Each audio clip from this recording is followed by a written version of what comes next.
গণভোটের বিষয়ে যে সিদ্ধান্ত নেওয়া হোক না কেন, জাতীয় নির্বাচন 15 ফেব্রুয়ারির আগে হবে। কোনো শক্তি নেই এটাকে পেছানোর, এমন মন্তব্য করেছেন প্রধান উপদেষ্টা প্রেস সচিব শফিকুল আলম।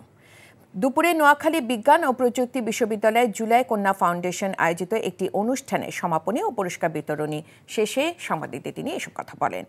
এছাড়া 24শে গণ অভ্যুত্থানে পুরুষদের পাশাপাশি নারীদের ভূমিকা উল্লেখ করে তিনি বলেন, স্বৈরাচার পতন আন্দোলনে পুরুষ ও নারীরা একসাথে রাজপথে কাঁধে কাঁধ মিলিয়ে কাজ করেছে। এখন আর নারীরা পিছিয়ে নেই, সব ক্ষেত্রেই তারা প্রতিনিধিত্ব করছে। এই বিষয়ে আমাদের উপদেষ্টা পরিষদ এবং ক্যাবিনেট, আমাদের চিফ উপদেষ্টা, প্রধান উপদেষ্টা, ওনারা এটার ব্যাপারে ডিসিশন নেবেন। বাট যে কোনো ডিসিশনই হোক না কেন, ইলেকশন 15 ফেব্রুয়ারির আগে, ফেব্রুয়ারি প্রথমার্ধে হবে। এইটা কোনো শক্তি না এই ইলেকশনকে পিছানো। বান্ডেল থাকলে প্রতি সেনমানিতে টাকা বাঁচবে। বিকাশ সেনমানি বান্ডেল কিনে জিতুন প্রতি লেনদেনে।